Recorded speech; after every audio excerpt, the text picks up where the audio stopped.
invitation, but a reminder, Easter comes on April the 4th, and gee, that's only about a month away. This is the last day of March, last day of February. Tomorrow's the first day of March, so we're about a month away from Easter.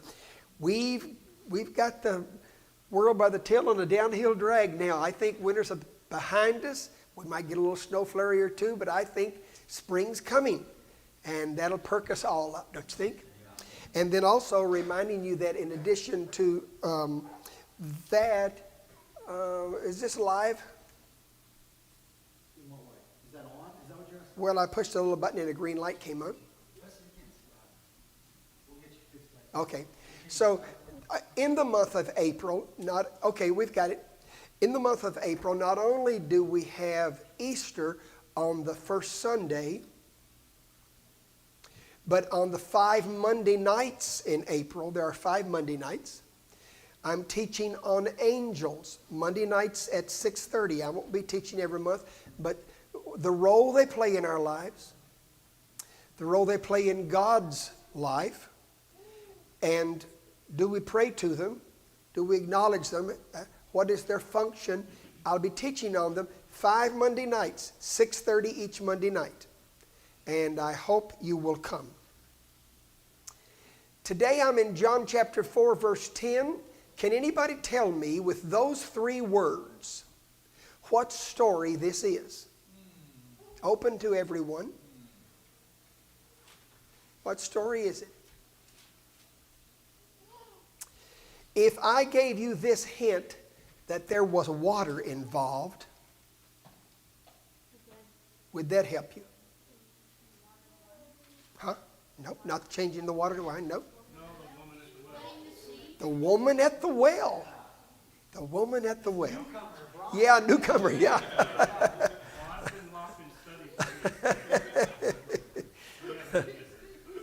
Laurie, would you introduce your friend today and tell everybody who it is? Larry Razor's with us today. Thank you for being here, Larry.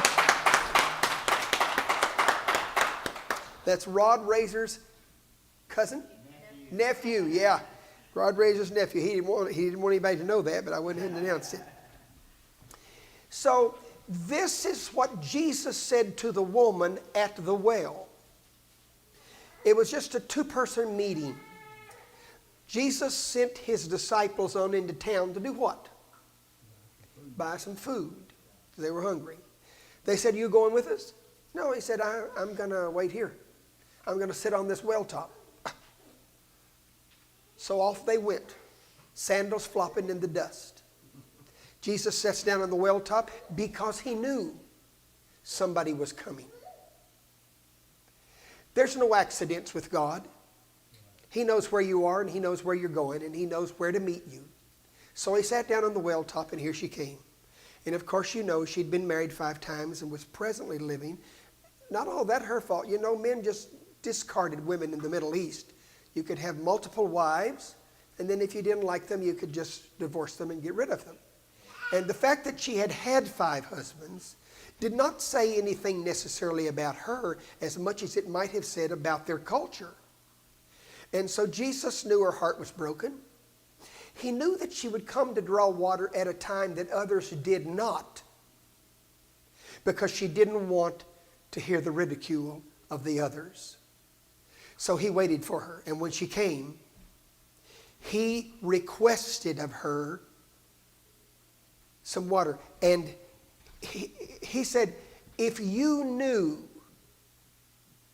It stunned her because she was a Samaritan and they didn't regard them as very high-ranking people. He was a Jew, she was a Gentile. When he spoke to her, she was sort of stunned because they don't talk to each other. There shouldn't be anybody you aren't willing to talk to. Do you know that? You don't have to hang around them all the time, but you can be nice. So he looked at her and mentioned the water, and she said, "Why do you ask me to get some water? You know who I am. You can tell by looking at me. You know all about." And he said, "If you knew who I was, you would request of me water. She said, you don't even have a bucket. You're sitting here without a pitcher, without a dipper. He said, I have water I could give you and you would never thirst again. And her heart sank. Oh, you mean you could fill me up? Now mind you, she's so empty. She's so empty. She's so broken, so shattered. She's been so shattered that nothing could stay in. You mean you could fill me up and I would never... Give that water to me. Give that water to me. He tells her about her life. And then she runs to town and tells everybody, you got to come meet this guy that told me everything about myself. We're as close to God as we want to be. Isn't that a good line? I wrote that myself. We're as close to God as we want to be. This book is not a book of options. You know, if you read the Bible, reading the Bible is not what changes your life. Obeying the Bible is what changes your life. My walk from the barn. So this week after the snow melted, I was walking from the barn to the house. Not a long walk, but in the walk, along the way, there was stuff that had been in the snow after the snow melted. There was a can, a Coke can. There was a gallon jug, a plastic gallon jug that I'd watered the chickens with. It was now empty and it had blown down there somewhere. There were tree limbs that had fallen out of the boxwood and the maple tree. Some of them about as big around as my thumb and some as big around as my wrist. And I decided from the barn to the house I would gather up this stuff. So I began picking it up as I walked along. And I also had a bird feeder that I'd brought from the barn. And the weather was breaking. I thought I'll put some sunflower seed in this and see if I can get the redbirds and the blue jays to come back and make it look like spring. So I got that hooked on a finger, and I'm picking up this, and I get the water jug, and I picked up the Pepsi Cola can, and as I walk along, I keep finding more stuff that's in the yard. And so I reach down and I get that, and I try to hold all the other stuff while I get the other thing. I even get to a spot where I'm going to pick up, what was that? I took my foot and I moved it over. It was like a little metal feeder. I don't even know how it got down there. But I moved it off my foot and it had a hole in it. And I tried to put my little pinky through the hole in the bottom of it and see if I could get, and a pinky would go in, just barely went up in there. And I thought I'm going to cut my finger off trying to get, so I'm walking like a bag lady with everything but a cart, and I'm coming up towards the house. And all of a sudden, you know, if you hang on to something for a long time, the muscles in your fingers or in your hand, it starts to say, I'm about at my end.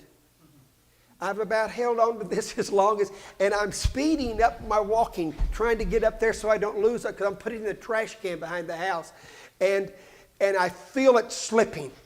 I feel it going. And I'm trying to hang on. And I'm actually, you know, when you get my age, you'll get a little thing called arthritis. And I'm getting some of that in there. And I'm starting to feel that too. That's starting to talk to me. And my muscles are starting to relax and my fingers are starting to roll out. And all of a sudden, I lose the grip totally in this left hand. And everything I've got, bird feeder, gallon jug, tin can, sticks, they all just slip out of my hand and fall to the ground. When that happens, I'm so put out about that, I throw that down. Just like I thought, I'm coming back with the little red wagon and get all of this. I can't do this. I lost my grip. I let things slip. Which is what we need to do, because we hold on to too much stuff. And I'm not talking about just possessions. I'm talking about stuff. Things that has a grip on us. We have a grip on it, but it has a grip on us. This is from Psalms 46 and 8. God said, you be still and know. You just be still and know. If you have children, little children, you've said that. If you have children that are grown, you said it years ago. Hey, be still. And know that I am God. You don't have to finish it. They may think that by the end of it, but haven't you said that before? Hey, be still. You might have said it. I've said it to my dog when I was trying to get the collar on my dog. Hey, be still. Hey, Maybelline, be still. And so here we are, so hectic, hurried, busy, not still, an aspirin age, too much TV, too little sleep, just nervous wreck, and gripping too much, holding on to too many things, and needing to let go. When the Israelites left Egypt in Exodus 14, they've gotten far enough out of Egypt that Pharaoh has changed his mind and he sent the latest weapons of war after them. Do you know the chariot and the horse was a relatively new phenomenon in Exodus 14? They didn't always have chariots. They have two small horses to it. They have a charioteer up front. I'm on a little step a little higher than the guy, and one guy behind the bombardier, or the guy with the arrow shooting.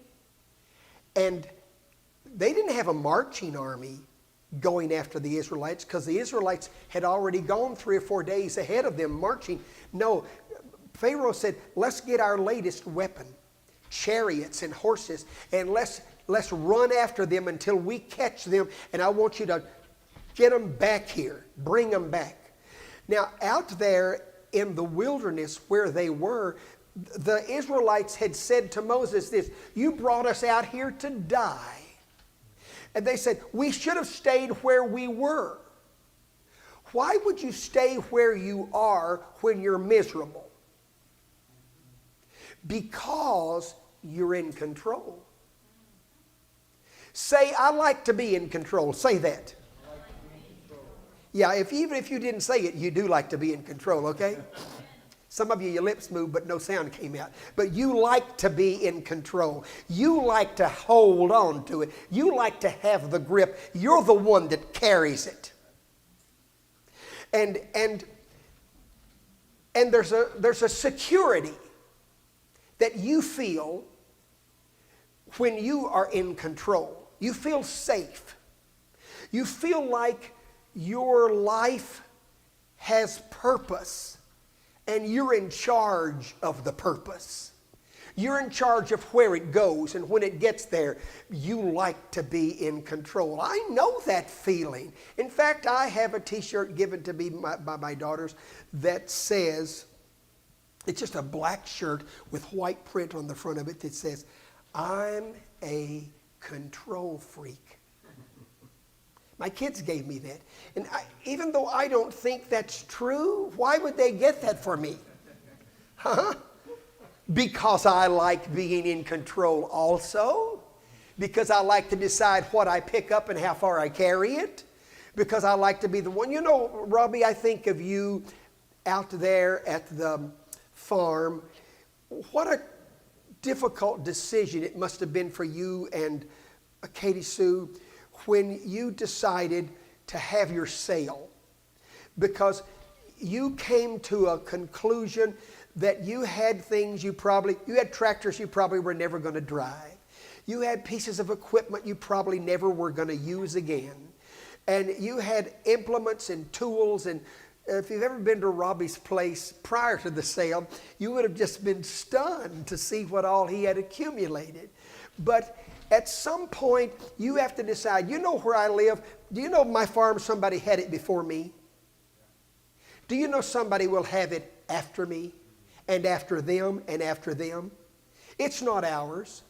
You only are in charge of a few things for a little while. And if you think you can get a tight enough grip on them that you can hang on to them, you're wrong. And here's what they said. You brought us out here to die. We should have stayed where we were because at least we had a comfort level. We had a secure level. We knew what to expect. That's the thing.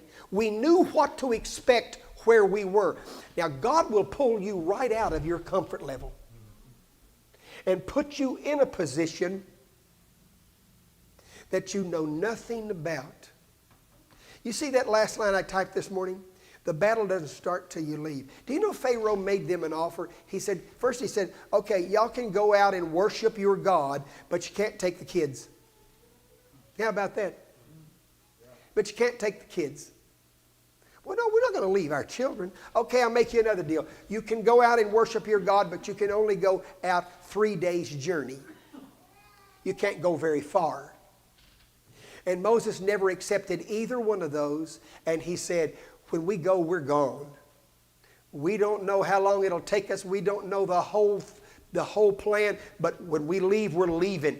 And then that's when the battle started. That's when Pharaoh came after them. When you tell the devil, I'm going to go, I'm leaving your plan, I'm getting out of here, and I'm going far enough away till going back is not an option. That's how far we need to get away from sin. Listen, Jesus won't ever taste sweet to you till sin tastes bitter. Sin needs to taste bitter so Jesus will taste sweet. You've got to get far enough away from your old life, far enough away from the things that's got a grip on you. Get far enough away from that until you have no option. You can't go back to that anymore. I was thinking of the things that were placid and just peaceful. A babbling brook. Doesn't that sound good? I mean, everybody, when you think about a babbling brook, can you picture yourself sitting on a warm rock and your shoes off and your feet down in there? Doesn't that sound sweet? How about a walk in the woods? Doesn't that sound peaceful? Just a walk in the woods. How about a relaxing bike ride or a stroll on the beach? Well, first of all, nobody's got time to sit down by a babbling brook. Secondly, nobody's got time to take a walk in the woods. I've never seen a time so busy in my lifetime. This may be the most stressful age that people have ever lived in. A relaxing bike ride, you'll get run over and killed. You tell me a road out where you live, they drive like maniacs. Amen? And a stroll on the beach. So we went to Florida. Doreen decided she just walked down the beach. She had a little bag. She was going to gather up seashells. Now, you know, I don't take every phone call I get because they have some says unavailable number and some will be an area code. There's no way in the world I know nobody there. And they'll leave me a voicemail. But this time, she took a walk down the beach. I'd already been down the beach and took Maybelline a little walk, and I come back, and Maybelline and I are sitting there. Maybelline had enough of it, too. And she just sat down and laid down in the sand, and I was sitting there. And Doreen had gone down the beach to gather up shells, and my phone rang. And I looked at it, and it was one of those area codes. I didn't have anything else to do. So I flipped the phone open. Yes, flipped the phone open on my flip phone. And I said, hello, and the guy immediately started telling me of his offer on my extended warranty. And I never had talked to them before. I've always said, take me off your call list. But I thought, I'm sitting here toes up in the sand. Maybelline's laying beside me. Doreen's walking down the beach. Let's chat a while. So I pulled him into a conversation that I wish I had on a cassette tape somewhere. And we talked about, and then I talked to him about my family. And I said, you know, and I made up stuff. I really made up stuff. And then towards the end, when I thought I was about tired of talking to him, I said, you know, Alex, his name was Alex. I said, you know, Alex, my aunt caught COVID on the phone. Talking on the phone. Came over the phone line and she caught it and died. Now, of course, that was a lie, but it was just a good lie. It just felt good to tell it. And I said, Alex, how close are you to the receiver? Because I'm COVID positive. And he disappeared. He was gone just like that. No peaceful strolls on the beach, no relaxing bike rides without getting run over, walk in the woods, the babbling brook, no. This was interesting in Mark chapter 4. What do you think that story was about? You care? Huh? Good Samaritan? No, but you're close. The story's close by. How about if I told you there was water involved? How about if I told you this, forget it, there was a boat involved? Now what's the story? He did subsequently. Jesus was sound asleep. He's not worried. He made the lake. But the 12 are worried because there's a storm going on and the boat is in bad shape. And they go wake him up. Nobody's sleeping but him. Nobody has everything under control but him. Listen, God knew the chariot wheels were turning and knew the horses were running long before Israel knew it. God knows what's going on. He's in charge if you let him be in charge. And so they woke him up and they said, "Do you care? Have you wondered if God cared? Have you wondered why he didn't come running Johnny on the spot, as we say? Have you wondered why he didn't do something quicker like when you thought? Have you questioned God and thought, do you care? Do you see what's going on in my life?" Sure he cares. Oh yes, he cares. I know he cares. His heart is touched by my grief. When the days are dreary, the long nights weary, I know my Savior cares. Old song. In Luke 10, do you know what that story was? Tell her to...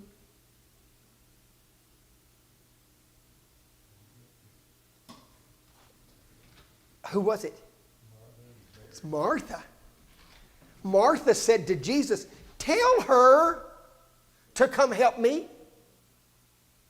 She is sitting there doing nothing, unhurried, unworried, unflurried.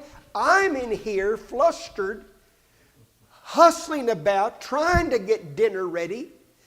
Tell her to get up and be worried like me. Tell her to get up and be hurried like me. Tell her to quit being so peaceful and content at your feet. Tell her to get up and get so busy that she doesn't have time to listen to you." Instead of telling her to do that, Jesus said, "Martha." Twice he called her name, Martha, Martha. Not Marcia, Marcia. That's where you all had gone. I just wanted to get that taken care of. Martha, Martha. You're busy about the wrong thing. You're trying to pick up stuff that you don't even pick up. You're losing your grip on stuff.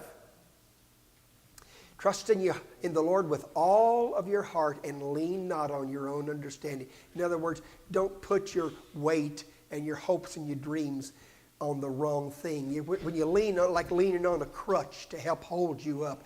If you want to lean on something, don't lean on your own control. Say, I want to be in control. Don't lean on your own ability to control. Don't lean on the boat to carry you through. Don't lean on your own strength. Don't lean on the tools you've accumulated and all those things. No, don't lean on that. Lean not on your own understanding, but lean on the Lord with all of your heart. Remember this song? What a fellowship, what a joy divine, leaning on the everlasting arms. What a peace, blessedness, What a peace is mine, leaning on the everlasting arm. Help me. Leaning, leaning, safe and secure from all alarm. Leaning, leaning, leaning on the everlasting arm. I'd like to maybe see the other verse, but said, oh, how sweet to walk in this pilgrim way. Why is it a pilgrim way? Because I'm not staying here, neither are you. Oh, how sweet to walk in this pilgrim way. Doing what? Leaning on the everlasting arms. Oh, how bright the path grows from day to day, leaning on the everlasting arm. Leaning, leaning, safe and secure from all alarm. Leaning, leaning, leaning on the everlasting arm. You know why they have those signs at the entrance of the bridge that says, load limit, 4 ton? Because that's all that bridge can hold. Do you know how much you can hold? You know how much you can carry? Is your load overweight? You know why they have that thing on the interstate that says, weigh station open? Those Robbie's laughing because all the number of times, no doubt, that he's had to pull in there and they'd say, no, you got too much on the load. Huh? Yeah. We're going to have to take, why? Because those big old tires are going to break up the concrete and the blacktop, and you can't get stopped in the distance you're supposed to be able to stop with that big semi because you're overloaded. Say, I like to be in control. You're overloaded. There's a weight limit. You can't carry it all. It's slipping from your fingers because it's too much. Don't try to carry it all. Cast all your cares on Him. Why? He careth for you through sunshine and shadow. He careth for you. We want to argue with God. Was that you, Jamie, that said it's kind of foolish to argue with God? Picture a man about 5 stories up on the balcony. Flames are leaping out of windows. The building's on fire. Down below him, 5 floors below her, a group of firemen holding one of those rings with that spongy thing they catch you in. They're hollering, jump! Jump! He's up there looking down. He said, hey, there's a few things I want to know before I jump. How did this fire get started? How come the sprinklers didn't go off? Why did it spread so quickly? How do I know that net will hold me? Y'all won't drop it. Now look, I'm not jumping till I get some pretty substantial answers to those questions. Until then, I'm staying right here in room 612. That's us. That's us. Want to be in control. Don't want to trust Him. Don't want to lean on Him. Want to lean on our own strength. Lean on our own knowledge. Keep our own control. Let's drop it. Don't grip life too tight. Don't grip things too tight. If you want to hold anything tight, hold those you love. In the meantime, surrender. Surrender. I counted it so I could be right. I surrender all. Say all. I'm dropping it all, Lord. I'm letting you carry it all. Remember I told you that story about the guy that was walking down the road with his knapsack over his shoulder, carrying all of his life's possessions? And the prince stopped by in his chariot and invited him to come up in his chariot and ride. And the man gets up in the chariot and sits down and still got that knapsack over his shoulder. And the prince says, you can set that down.